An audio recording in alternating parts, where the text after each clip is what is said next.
उद्या कदाचित तुमच्या बायकोने हा प्रश्न विचारला तर वाईट वाटून घेऊ नका, कारण ती काहीच चुकीचं विचारत नाही. विचार करायला लावणारा, हृदयाला भिडवणारा तिचा फक्त एकच प्रश्न.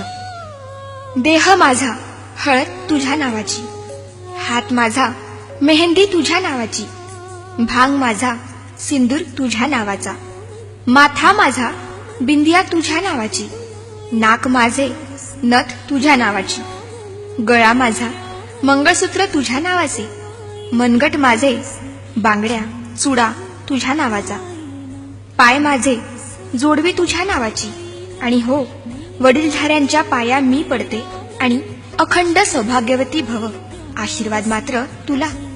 वटपौर्णिमेचे व्रत माझे, आयुष्याचे वरदान तुला. घराची काळजी घ्यायची मी, दरवाजावर नावाची प्लेट तुझी. नाव माझे पण त्यापुढे ओळख तुझी.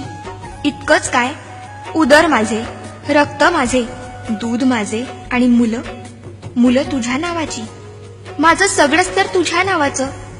तक्रार नाही, प्लीज रागावूही नकोस. अत्यंत नम्रपणे एक प्रश्न विचारते. तुझ्याकडे काय आहे रे माझ्या नावाचं? आई बाबा मित्रमैत्रिणी सोडून आली तुझ्या घरी. तिचे मन सांभाळायची आता कोणाची जबाबदारी? अनोळख्या कुटुंबात इतकी ती एकरूप होते.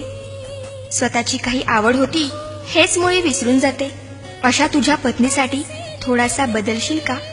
तिच्या मनाचा थोडा तरी विचार करशील का? कधी सकाळी लवकर उठून चहा तिला नेऊन दे. वाफाळता गरम उपमा हळूच पुढ्यात आणून दे. भाजीत मीठ नसले तरी हसून वेळ मारून ने. स्वयंपाकाला कधीतरी कौतुक भरले शब्द दे. साडी मस्त शोभतीये आज, मनमोकळी दाद दे. सुटीत एखाद्या एकटीलाच आपणहून फिरायला ने. मुलगीच समजून हट्ट एखादा तूच जरा समजून घे. वाढदिवस नसतानाही प्रेझेंटचा धक्का दे. वादात स्वर उंचावताच शांतपणे ऐकून घे. पुरुषप्रधान संस्कृती सोडून माणूसपणाला थारा दे. झोपताना थोपटून तिला आधाराची कुशी दे. जमलेच तर सुरात गुणगुणून स्वप्नांची मोकळीक दे.